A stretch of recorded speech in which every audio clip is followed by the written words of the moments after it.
मुख्य अतिथि विश्वकर्मा जी, विशिष्ट डिस्ट्रिक्ट वक्ता वर्मा जी, सत्यनारायण वर्मा जी, चंद्रभान जी और मैडम तो घनश्याम, उस्मान और हमारे साथी सहकर्मी अध्यापक और अध्यापिका तथा बच्चे और बच्चे। मैं जब भी विश्वकर्मा जी और बालकेश्वर जी का निमंत्रण मिलता है तो मुझे लगता है कि अब मुझे तैयार हो जाना चाहिए प्रशंसा के दो शब्द सुनने के लिए। ये जिस तरह से इंट्रोड्यूस करते हैं, जब हम अपने जीवन में अपने को झांकते हैं तो देखते हैं तो मुझे लगता है कि नहीं, इन्होंने तो अतिशयोक्त अलंकार पढ़ रखा है। तो पर इनका ये मोहब्बत है, इनका ये भाव है। और मैं अम्बेडकर जी का कोई अधिकृत वक्ता नहीं हूँ। मेरा ज्ञान बहुत सीमित है। इसमें बहुत ऐसे तमाम लोग हैं जो मुझसे बेहतर जानते हैं और उनको बेहतर तरीके से अध्ययन करते हैं। और ख़ास बात यह कि ये जो सत्यनारायण वर्मा जी हैं, इनके सारगर्भित भाषण के बाद कोई भी वक्ता जो है वो उसके बाद तथ्य नहीं रहते। पर ये हमारे छोटे भाई हैं और मुझे अच्छा लगता है कि जब ये बोलते हैं तो मैं मंत्रमुग्ध होकर सुनता हूँ और अच्छा लगता है कि कुछ सीखने को मिलता है। तो चंद्रभान जी ने और वर्मा जी ने तो लगभग बहुत सी बातें कह दी हैं और बहुत सी बातों की तरफ आपका इशारा किया है। और वो बातें वाकई अगर हम डेमोक्रेसी को लेके अंबेडकर जी का रोल या उनका मूल्यांकन करें, तथ्यों को किस तरह से उन्होंने समझा, तो मुझे लगता है कि अंबेडकर जी के रोल को अभी तक ढंग से न तो पढ़ाया जा सका है न पढ़ा जा सका है। उनको और पढ़ने की ज़रूरत है, उनको और समझने की ज़रूरत है। ज़्यादातर हम लोगों के पास जो अंबेडकर जी पर बात करने का रहता है कि उन्होंने ये आंदोलन किए, इन विषम परिस्थितियों से निकल कर आए।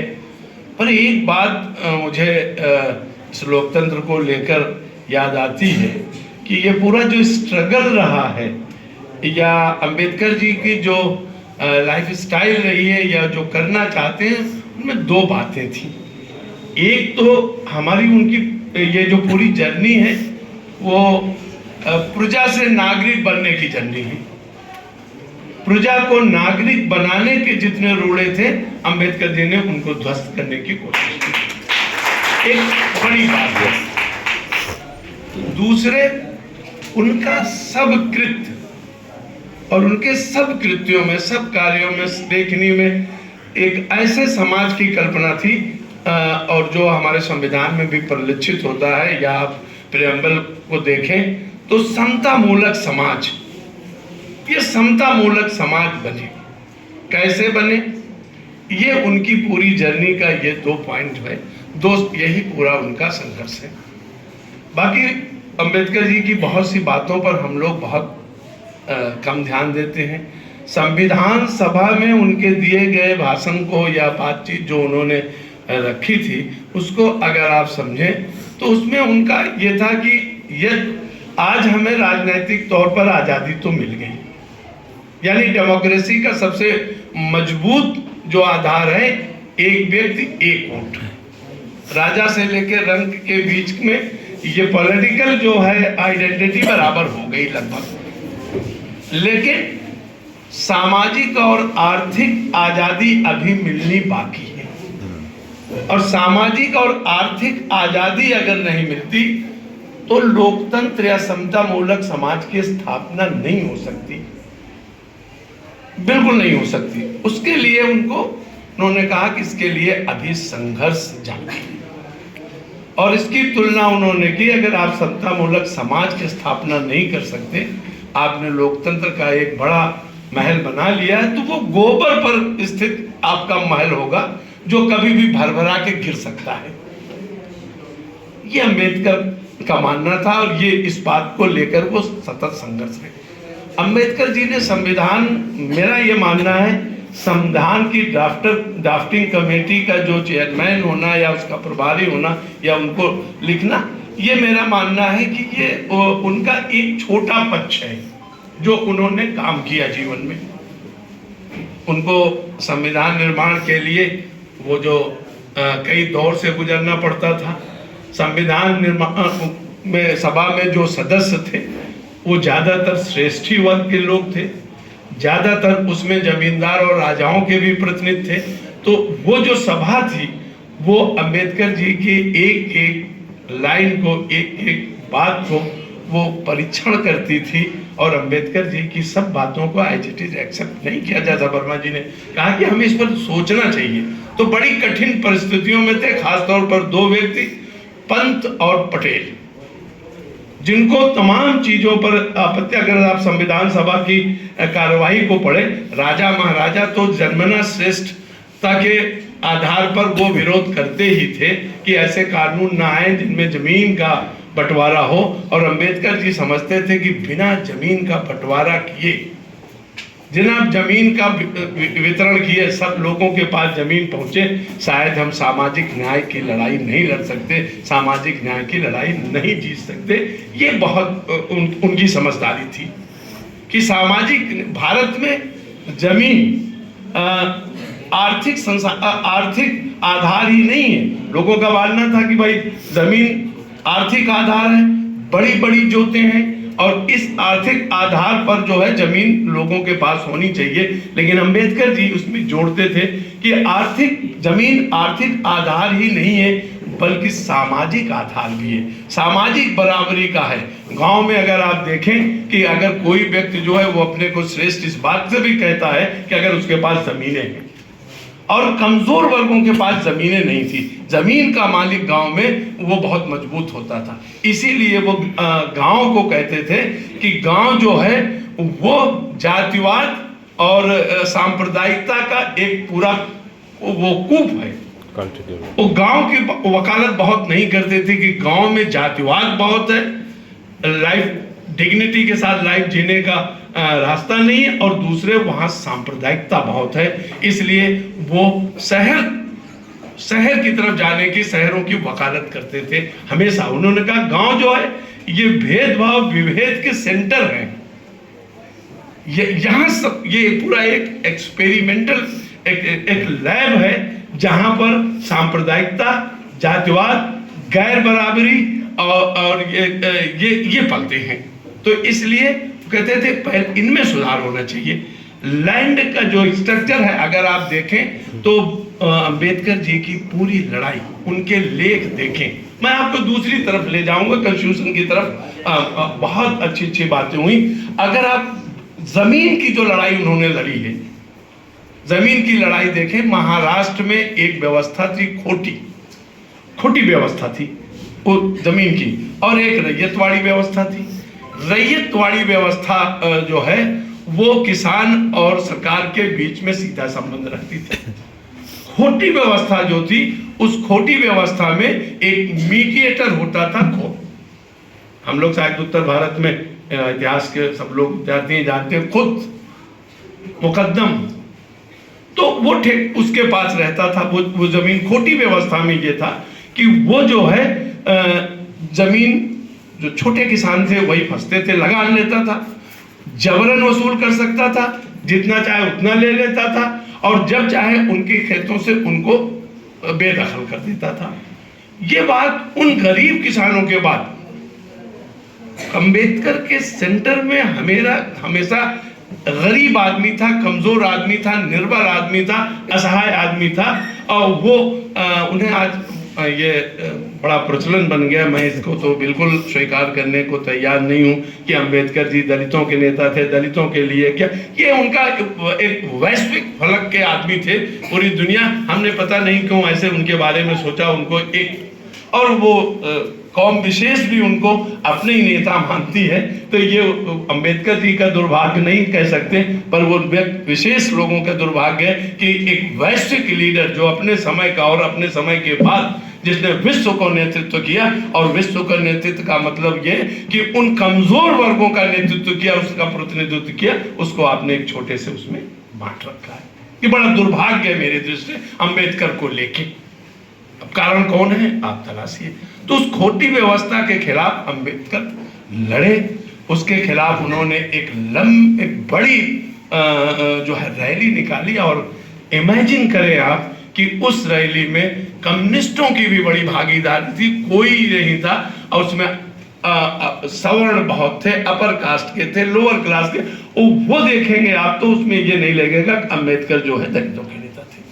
और अंततः उन्होंने महाराष्ट्र से खोटी व्यवस्था को समाप्त किया, ये व्यवस्था पूरी समाप्त हुई। ये बड़ा काम अम्बेडकर जी का था, जिस पर हम कभी ध्यान नहीं देते।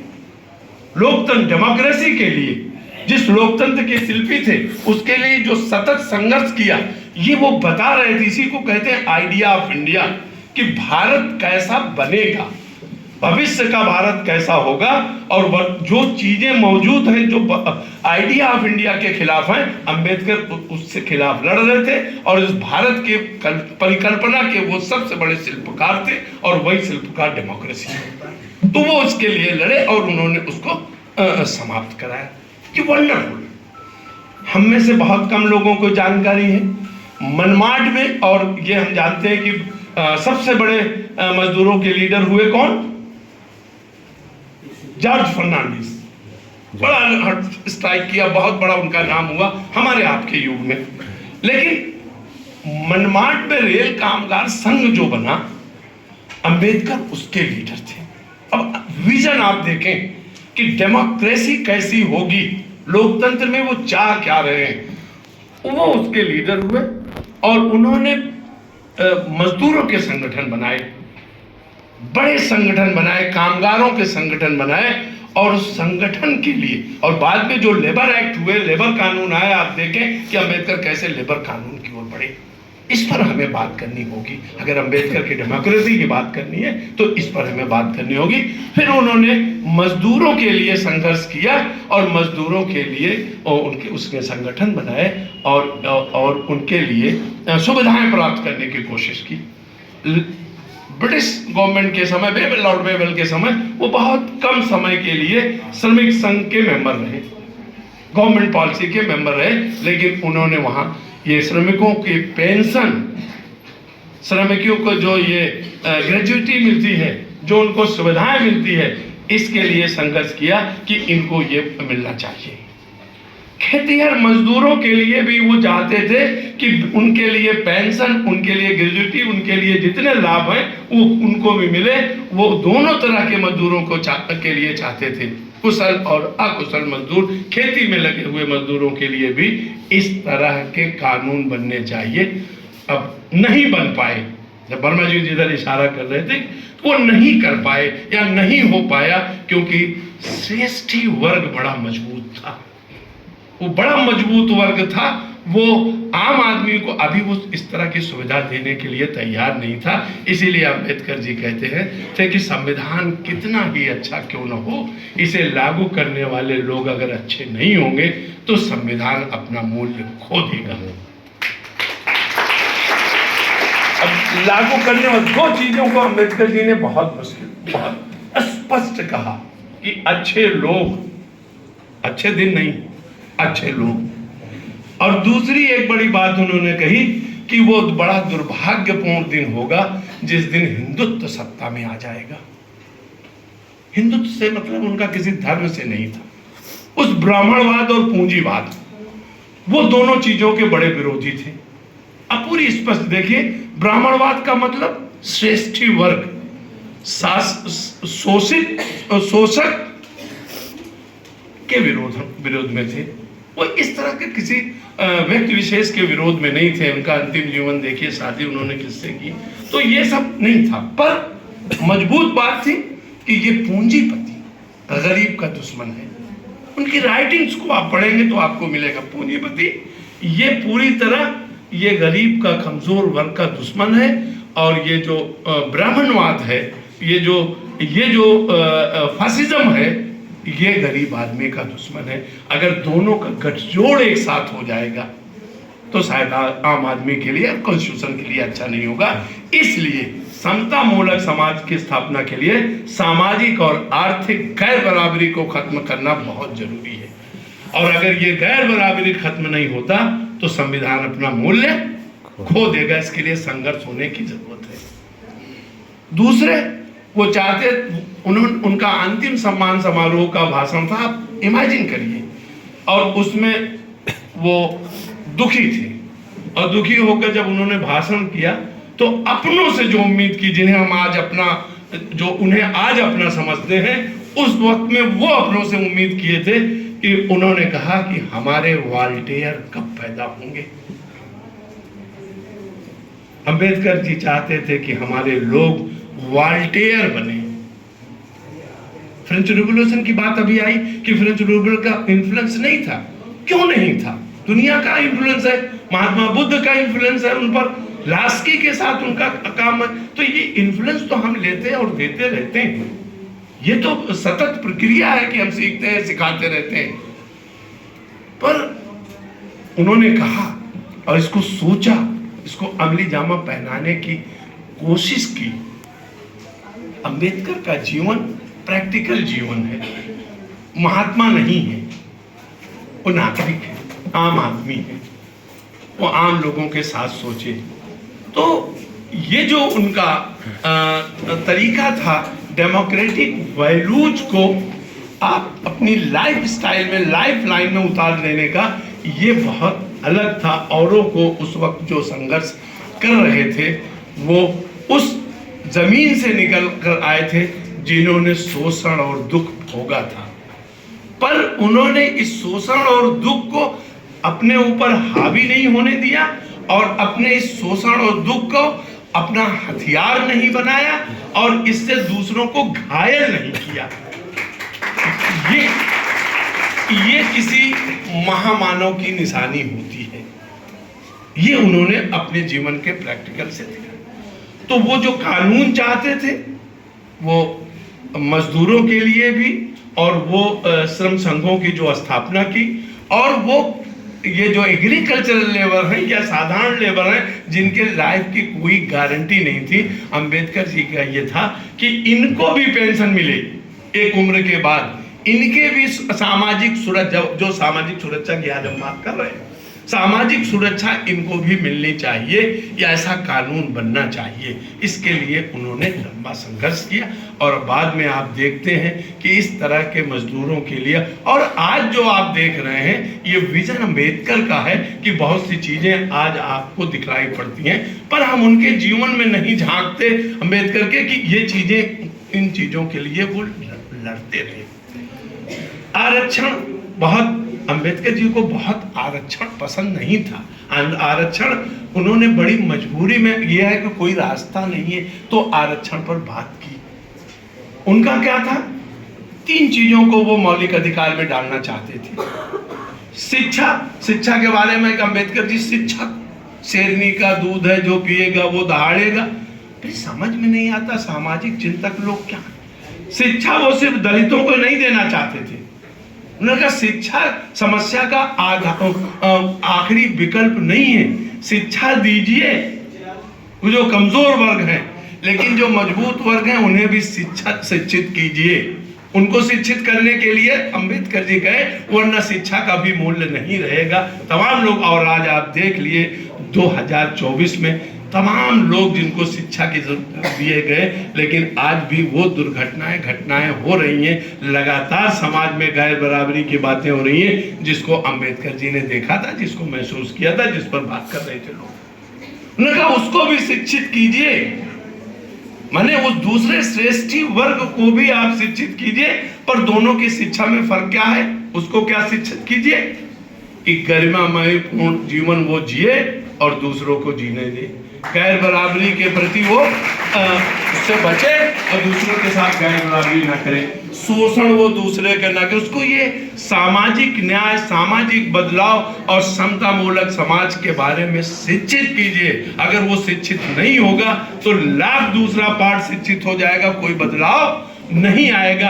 आप में बदलाव सिर्फ इतना आएगा कि आपकी आर्थिक स्थिति आपकी ठीक ठाक हो जाएगी, 2 जून की रोटी आपको बढ़िया मिल जाएगी, लेकिन जिस गरिमामयी जीवन की वो वकालत करते थे वो नहीं होगा जब तक कि बाकी लोग शिक्षित नहीं होंगे। समता मूलक समाज के निर्माण में, सामाजिक आर्थिक आधार में जब तक वो शिक्षित नहीं होंगे तब तक शिक्षा का कोई महत्व नहीं है। हमें इसको बहुत समझने की जरूरत है। अंबेडकर को जानने के लिए उनका शिक्षा के प्रति किसको शिक्षित करना चाहते थे ये भी जानना बहुत जरूरी है। अंबेडकर जी चाहते थे कि शिक्षा को मौलिक अधिकार दिया जाए, शिक्षा मौलिक अधिकारों में शामिल हो। आप पढ़ेंगे उनके कलेक्टेड वर्क, शिक्षा को मौलिक अधिकारों में शामिल किया जाए तो बहुत सी चीजें हमारी समाप्त हो जाएंगी। दूसरा वो चाहते थे कि रोजगार को मौलिक अधिकारों में शामिल किया जाए। तीसरा वो चाहते थे आवास को मौलिक अधिकारों में शामिल किया जाए। लंबी बहसें हुई हैं। अगर आप उस संविधान सभा की कार्रवाई को देखें, 3 चीजों को, अगर आज संविधान इतना है तो हम आप बैठ के बात कर रहे हैं, ऐसा है। अगर जिन अंबेडकर की इच्छा के अनुसार अंबेडकर जिन चीजों को चाहते थे कि ये चीजें संविधान में शामिल हो तो आज हमारी स्थिति क्या होती। हमें किसी से रोजगार मांगने की जरूरत नहीं थी, हमें किसी से स्कॉलरशिप लेने की जरूरत नहीं थी, हमें किसी से जो है मकान के लिए 2 बिस्वा जमीन के लिए जो है पट्टा लेने की जरूरत नहीं थी। हमारे पास सब अपने होते। अंबेडकर जी की ये इच्छाएं पूरी नहीं हो पाई क्योंकि श्रेष्ठी वर्ग इसका विरोध कर रहा था, बहुत विरोध कर रहा था। जमीनों के बंटवारे के बारे में स्पष्ट कानून चाहते थे वो, कि जमीनों का स्पष्ट बंटवारा हो, उसके कानून हो। 3 बातें उन्होंने कही, 3 बातें उन्होंने कही। क्या हमारे पास पर्याप्त जमीन देने के लिए है? पूछा, क्या हमारे पास पर्याप्त जमीन देने के लिए है? क्या भूस्वामी जमीन देने को तैयार है? और इनके बाद तीसरा उन्होंने कहा, क्या दलितों के लिए, कमजोर वर्गों के लिए सरकार जमीन खरीद के देने को तैयार है? ये 3 प्रश्न जमीन को लेकर उनके समक्ष थे। इन तीनों प्रश्नों को उन्होंने उठाया और इन तीनों प्रश्न में बहुत बहस, लेकिन ये तीनों प्रश्न हल नहीं हुए।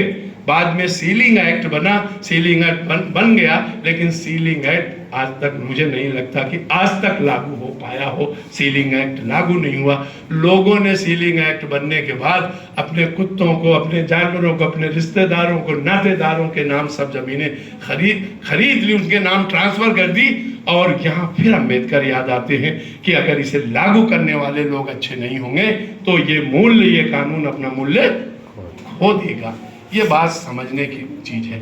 धर्मनिरपेक्षता की वकालत अंबेडकर जी ने किया किससे?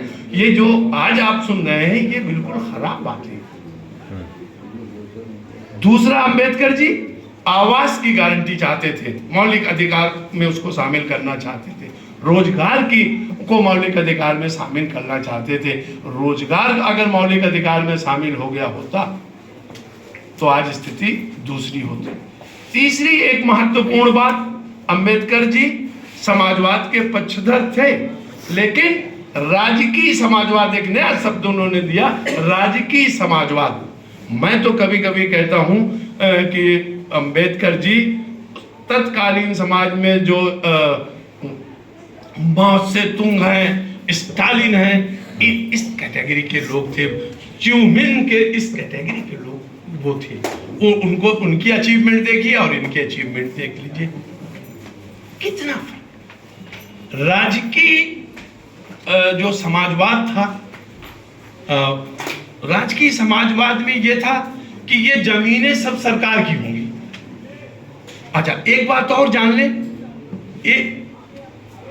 एक समय ये बात चली कि ये जो छोटी जोतें हैं ये ठीक नहीं है। छोटी छोटी जोतों को बड़े जोत में, बड़े तरह की चकबंदी हो और इनको बड़े बड़े जोत में बदल देना चाहिए। अंबेडकर जी का इस पर विरोध था। आप अगर एक इंटरव्यू उनका है वॉइस ऑफ अमेरिका को दिया गया इंटरव्यू, अगर आप उसको कभी पढ़ें, छोटी जोतें, उन्होंने कहा छोटी जोतें जो है गरीब आदमी का सहारा है, छोटी जोतों को डिस्टर्ब नहीं कर सकते हम। इसके एवज में उन्होंने कहा सरकारी समाजवाद हो, सब जमीनों को सरकार ले ले, उस गांव की जमीनों को सरकार ले ले, लेकिन मालिकाना हक किसानों के पास रहेगा, सरकार अधिग्रहण नहीं कर सकती। जैसे आजकल पुल वगैरह या नदी बनाने, उन्होंने कहा नहीं, मालिकाना वो किसान के पास रहेगा, अधिग्रहण कर ले, सामूहिक खेती करे, वहां पर सभी बड़े और छोटे किसान बराबर हैं, उनके हिस्से के हिसाब से उनको प्रोडक्शन मिल जाना चाहिए, और ये सरकार इसकी जिम्मेदारी करे। सरकार बेहतरीन उनको बीज दे, उनको खाद दे, उनको पानी दे, और प्रोडक्शन के बाद उसमें से उसको वापस ले ले, अपना जो ये दिया गया है ये वापस ले ले, और गांव के सभी किसान, सभी लोग जिनके पास खेत है, चाहे बड़े हो छोटे, एक बराबर होंगे, बराबरी का उनको होगा, और अपना हिस्सा लेंगे, पर अपने उस छोटी जोत के वो मालिक होंगे, प्रोडक्शन भी होगा। ये सरकारी समाजवाद है। उन्होंने कहा कि ये इस तरह का समाजवाद लाने की जरूरत है। इससे तो ये क्या कहते हैं, सबका पार्टिसिपेशन हो जाएगा, सब किसान बराबर होंगे, कानूनी दायरे में सामाजिक जो दुराव है, सामाजिक जो कुरीतियां हैं वो दूर होंगी, गैर बराबरी दूर होगा, और सबको सरकार एक दृष्टि से माने, एक को एक नजर से देखे। ये बात अम्बेडकर जी चाहते, तो ये उनका जो डेमोक्रेसी है, जिस तरह का लोकतंत्र स्थापित करना चाहते थे, उसमें ये मूल तत्व है। इस आधार पर वो अपना वो डेमोक्रेसी बनाना चाहते थे। गणराज्यों से उन्होंने कहा जनतंत्र जो डेमोक्रेसी है ये बहुत अलग चीज है, ये कॉन्स्टिट्यूशन से डेमोक्रेसी बहुत अलग है। उनके इंटरव्यूज को आप पढ़ें, उन्होंने कहा बहुत अलग है। जनतंत्र में गैर बराबरी नहीं है, डेमोक्रेसी में गैर बराबरी नहीं होगी, कोई किसी का शोषण नहीं करेगा, कोई किसी के अधिकारों का हनन नहीं करेगा, या कोई किसी के अधिकारों पर कब्जा नहीं करेगा। कॉन्स्टिट्यूशन एक व्यवस्था है, जिस व्यवस्था में खामियां हो सकती हैं, और उनको वो खामियां नजर आने लगी थी। आपको कॉन्स्टिट्यूशन का पहला अमेंडमेंट याद होगा, अम्बेडकर जी जीवित थे, मेरा ख्याल है संविधान लागू होने के 6-7 महीने, मई 50 में या जून 50 में वो संशोधन आया, और नेहरू ऐसे चिल्लाते हुए, नेहरू और अम्बेडकर के रिश्ते बहुत अच्छे थे, बहुत ही कॉर्डियल थे। पर अभी बात आई, मैं आपको बता दूं कि ये गांधी थे जिन्होंने अम्बेडकर उस संविधान निर्माण में महत्वपूर्ण भूमिका के लिए कहा। नेहरू संविधान निर्माण के लिए, उनके कई मित्र यूरोप में थे, उनको चाहते थे, गांधी के पास गए, और गांधी ने उनको कहा कि नहीं, अम्बेडकर तो है ही है, ये अम्बेडकर तो है, अम्बेडकर के जरिए जो है कमजोर वर्गों को उभार कि वो अभिव्यक्ति कौन कर सकता है। अगर आप कभी दिल्ली में जाएं, अम्बेडकर जी का पूरा एक, और ये अम्बेडकर जी की राइटिंग्स है जो मैं बात कर रहा हूँ, देख रहे तुनी की राइटिंग्स पर मैं बात कर रहा हूँ। तो मैं कहाँ बोल रहा था भाई, अगर आप शांत रहेंगे तो ये फिर 5 मिनट में मामला कि उसमें नेहरू जी बहुत चिंतित थे, क्योंकि जो जमीनों का बंटवारा, जो सामाजिक बदलाव की बात हो रही थी संविधान में, जिस बात को इंगित किया गया है, या सामाजिक न्याय की, नेहरू जी परेशान, उन्होंने कहा कि इससे तो सामाजिक न्याय जो है नहीं स्थापित हो सकता, क्योंकि कोर्ट जो है सरकारी नीतियों के खिलाफ धड़ाधड़ ऑर्डर दिए जा रहे थे, खासतौर पर जमीन के बंटवारे को लेकर। और नेहरू जी ने कहा नहीं, ऐसे तो नहीं चलेगा। उन्होंने अपने सांसदों की मीटिंग बनाई, और आपको जानकर आश्चर्य होगा कि उसमें 27 ऐसे सांसद थे जिन्होंने नेहरू जी को कहा कि आप मुझे कैंपेन नहीं कर सकते, आप मुझे जो है मुझ पर दबाव नहीं डाल सकते कि हम इस तरह के अमेंडमेंट को स्वीकार करें। और दूसरे उन्होंने कहा कि अभी राज्यसभा का उच्च सदन का गठन नहीं हुआ है, ऐसे में अमेंडमेंट कैसे। नेहरू जी रिजिड थे, और उन्होंने इस सामाजिक बदलाव के लिए, सामाजिक समानता के लिए उन्होंने जमीनों के लिए कानून बनाए, और बाद में आके आपके पास जेडे एक्ट बना, सीलिंग एक्ट बना। उन्होंने कहा ऐसे तो हम कुछ नहीं कर पाएंगे, हमारे अंतर विरोध है। कांग्रेस पार्टी के बड़े लीडर्स जो है इसके विरोध में खड़े हैं, वो इसको मानने को तैयार नहीं है। और साथ ही साथ जमींदार और ये जो क्या कहते हैं जागीरदार हैं, ये जमीनें देने को तैयार नहीं, ये किसी तरह से तैयार नहीं। और उनके अंदर जो लोग हैं कुछ साथी उनका फेवर करते हैं। तो ऐसे में तो कोर्ट हमें चलने नहीं देगा। फिर उन पर डिक्टेटर होने का आरोप लगा। लोगों ने अंबेडकर जी से पूछा कि ये आपके रहते हुए क्या हो रहा। उन्होंने कहा जो भी होगा भले के लिए होगा, हम देखते हैं क्या हो रहा है। ये बदलाव, ये पहला अमेंडमेंट कैबिनेट को ये लगा, प्राइम मिनिस्टर को लगा, महसूस हुआ, तो उन्होंने इसमें बदलाव किया। और जमीनों के कानून को लेकर, क्योंकि ये बंटवारे जमीन जो है डिस्ट्रीब्यूशन नहीं हो पा रहा था, ये अम्बेडकर है। इन्हें इस तरह से जाने लोकतंत्र में क्या होना है, क्या जाना, आइडिया ऑफ इंडिया क्या है, भारत कैसा बनेगा, ये अम्बेडकर तय कर रहे हैं। इन चीजों की जरूरत, समय हो जाए तो आप बता दें, तो ये तय कर रहे हैं। दूसरी बात अगर आप देखें रिलीजन को लेके, अंबेडकर को देखिए, रिलीजन को लेके कहते हैं कि भारतीय राष्ट्र किसी रिलीजन का विरोधी नहीं है। वो रिलीजन का कोई विरोधी नहीं है। लोग अपना अपना धर्म माने, राज्य कुछ धार्मिक चीजें हैं जिनकी राज्य मदद भी करता है, पर राज्य का कोई धर्म नहीं है।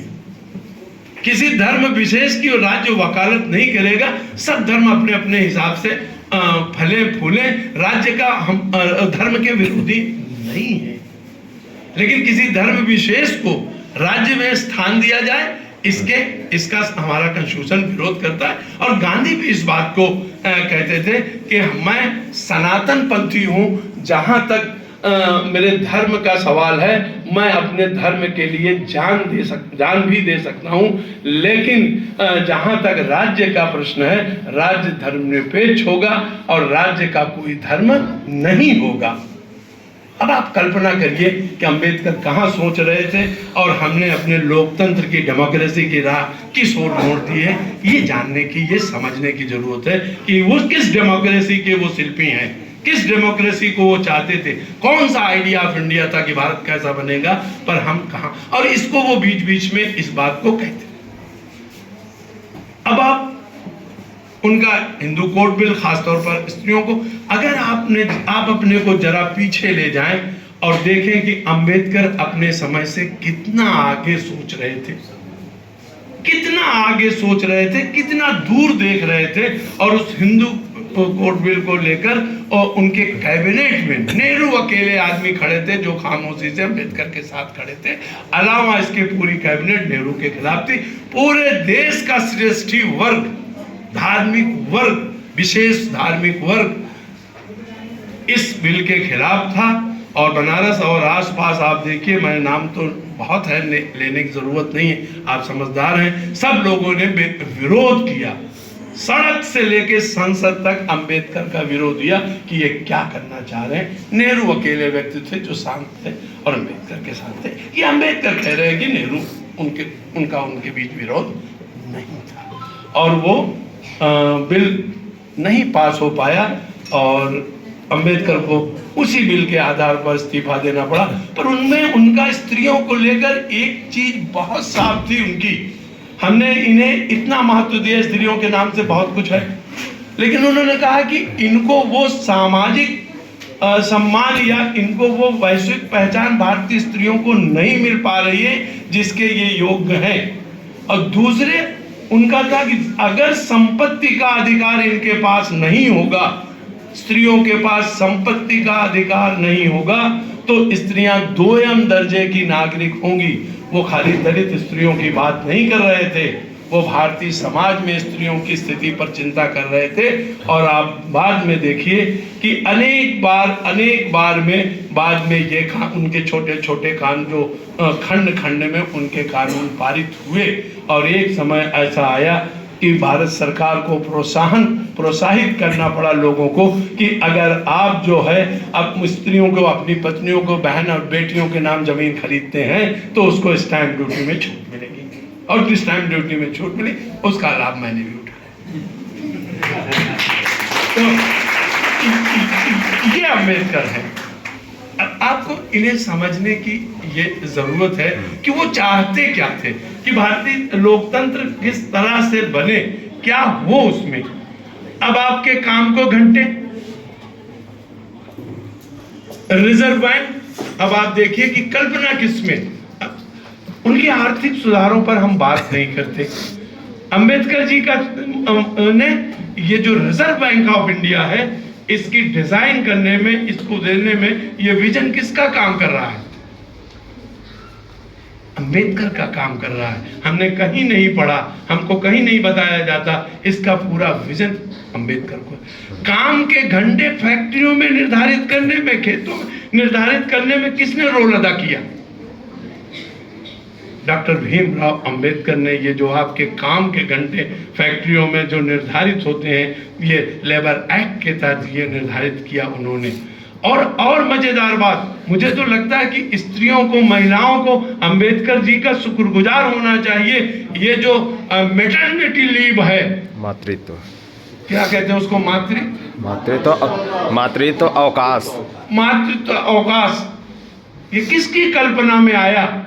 और मातृत्व अवकाश के साथ साथ पूरी सैलरी, ये नहीं था।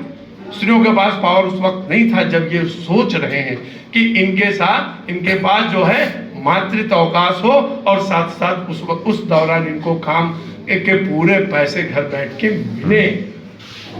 ये कौन सोच रहा है? जीवन बीमा निगम, जीवन बीमा की जो आप हमारे आपके लाइफ कि जो हमारे अध्यापक गण लोग जीवन बीमा पा रहे हैं, सब आगे पाते हैं, इसकी कल्पना किसने की? इसकी डिजाइनिंग किसने की? इसी शिल्पी ने इसकी डिजाइनिंग की। ये सामाजिक सुरक्षा का सबसे महत्वपूर्ण जो दायरा था, उस दायरों को अंबेडकर जी ने आगे बढ़ाया कि लोकतंत्र की ये रिस्पॉन्सिबिलिटी कि ये काम वो करेगा, ये उसकी जिम्मेदारी है कि अपने नागरिकों को सुरक्षा दे। ये अंबेडकर जी की सोच थी, ये डेमोक्रेसी के बारे में उनके विचार थे। हम इस पर बात नहीं करते, कभी इस पर हमारी चिंता नहीं होती।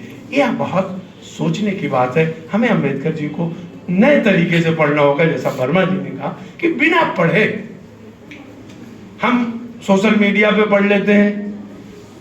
कुछ साथी हैं जो अंबेडकर जी के अपना उनका क्या कहते हैं फॉलोअर होने से वो जो कह देते हैं, ऐसा नहीं है। आप तथ्यों को जाने, और खासतौर पर सोशल साइंसेस ह्यूमैनिटीज के जो लोग हैं, उनको फैक्ट को जानने की ज़रूरत है। वो जब तक इसको नहीं जानेंगे, अंबेडकर जी को समझ नहीं पाएंगे। अंबेडकर जी को हम पूछते रहेंगे एक भक्त की तरह, अंबेडकर जी कहते रहेंगे, ये बात बहुत मज़ेदार नहीं होगी। उनकी क्वालिफिकेशन को जानिए। मैं कई बार सुनता हूँ कि सिंबल ऑफ नॉलेज है। मैंने कहा उनकी इतनी मूर्तियाँ लगी हैं, ये हो गया है। तो मैंने कहा यार, जिन चीज़ों के खिलाफ अंबेडकर जी ने विद्रोह किया, आप सब वही काम करते चले जा रहे हो, तो आप फॉलोअर कैसे हुए? आप उनकी आइडियोलॉजी के खिलाफ हो। हाँ, जहाँ वोट बैंक की बात आती है और अंबेडकर जी बहुत महत्वपूर्ण हो जाते हैं। जहाँ सत्ता और संसाधनों पर कब्जा करने की बात आएगी, वहाँ अंबेडकर जी को आप याद करेंगे। ये जो उनके काम हैं, जो उनके स्ट्रगल हैं, ये बड़े स्ट्रगल हैं जो हमें दिखलाई नहीं पड़ते। हमने बस ये मान लिया कि संविधान का निर्माता हैं, संविधान के शिल्पकार हैं, संविधान उन्होंने ड्राफ्ट किया। मेरी दृष्टि में ये संविधान का को ड्राफ्ट करना, उस पर करना, कानून के जानकार थे, ये उनके जीवन का एक काम है। बाकी जो काम है कि डेमोक्रेसी में नागरिक अधिकार माने ह्यूमन राइट क्या होंगे, सिविल राइट क्या होंगे, ये तय करना, स्त्रियों के अधिकार क्या होंगे, बच्चों को, हाँ, बच्चों को काम से दूर रखना, ये बात, ये कॉन्सेप्ट किसके पास था? एजुकेशन को चाहते थे कि फ्री हो जाए, ये कॉन्सेप्ट कौन है? बाद के दिनों में आप देखिए बहुत कुछ अपनाया गया, लेकिन समग्रता में उनकी बात को हमने कभी नहीं माना। ये हमारे आपकी कमी है, ये हम आपने इसको इस तरह से सोचा। तो हमें लगता है कि हम अम्बेडकर को सिर्फ संविधान के दायरे में न देखें, पर उन्होंने जिन जिन चीज़ों के लिए इस तरह का संघर्ष किया उनको देखें। आज सब सिक्योर हैं। आज उनके बनाए या उनके सोचे गए तमाम कानून जो धीरे धीरे जिनका जो अमली जामा पहना वो धीरे धीरे खत्म हो रहे हैं। हमारी डेमोक्रेसी हम क्या कहते हैं, दुनिया के सबसे बड़े लोकतंत्र में है, पर लोकतंत्र में जो जनतंत्र है या जो जन वो भाव है वो कहाँ बचा है। सिर्फ वोट दे देना, सिर्फ 5 साल पे इलेक्शन होना और सरकारें आए और सरकारें जाना, यही डेमोक्रेसी जनतंत्र नहीं है। जनता के पास अपनी इच्छा का समाज है।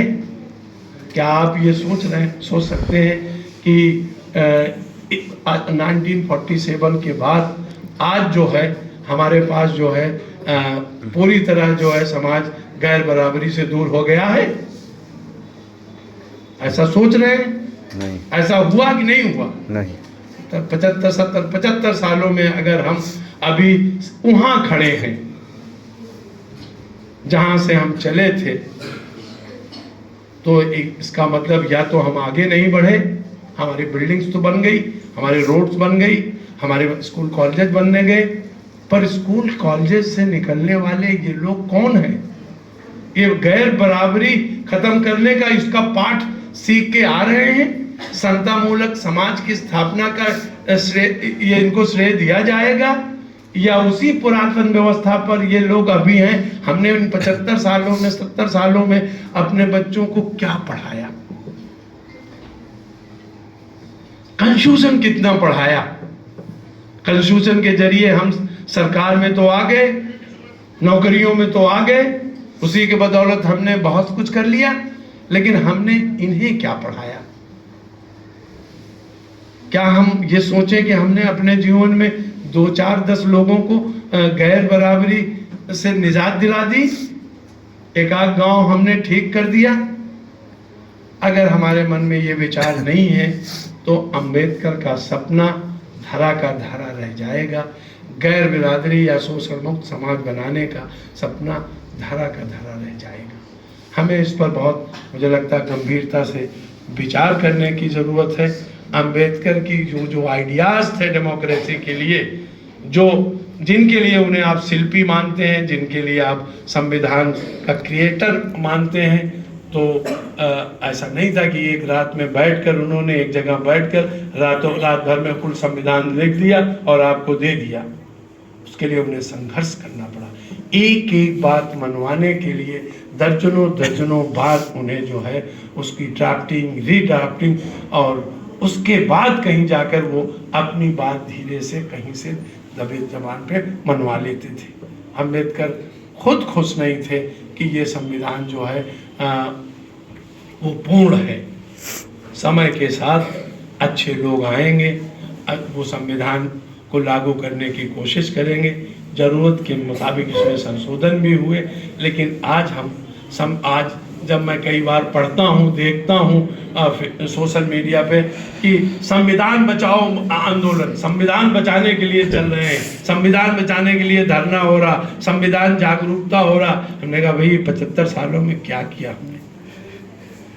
हमारा तो ये स्कूल कॉलेज या जो हमारे शैक्षणिक संस्थान हैं और पढ़े लिखे लोगों की कल्पना जो अम्बेडकर ने की थी, क्या हमारे जैसे लोगों की कल्पना की थी कि पढ़ना जो पढ़ेगा वो शेरनी का दूध पीना है और वो दहाड़ेगा?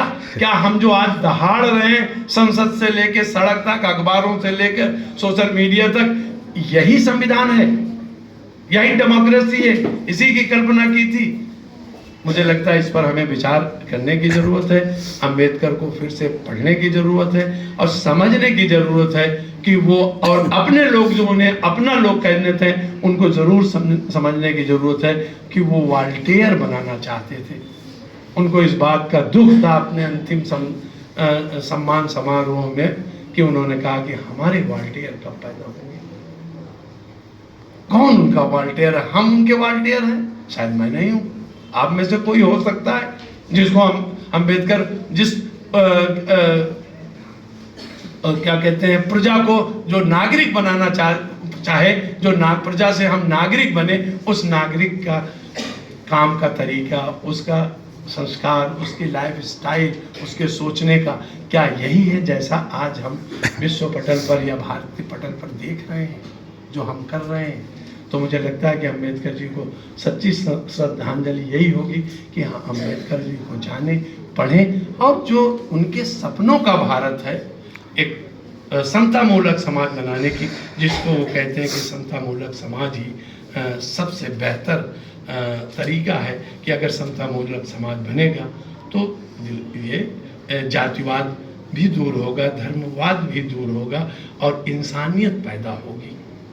इसलिए उन्होंने कहा भारतीय समाज 4 मंजिली इमारत की तरह है, जिसमें नीचे से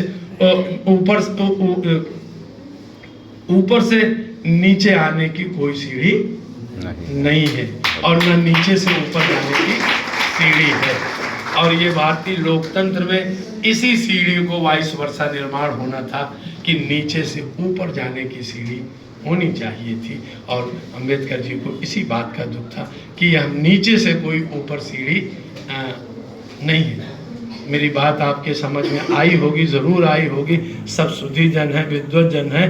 कह गया हूँ जुनून में दिल की बात, कह गया हूँ जुनून में दिल की बात, कुछ न समझे खुदा करे। और जो समझेगा बहुत बहुत एक बार फिर बालकेश्वर जी का और महाविद्यालय के प्राचार्य जी का और आप सबका बहुत बहुत आभार।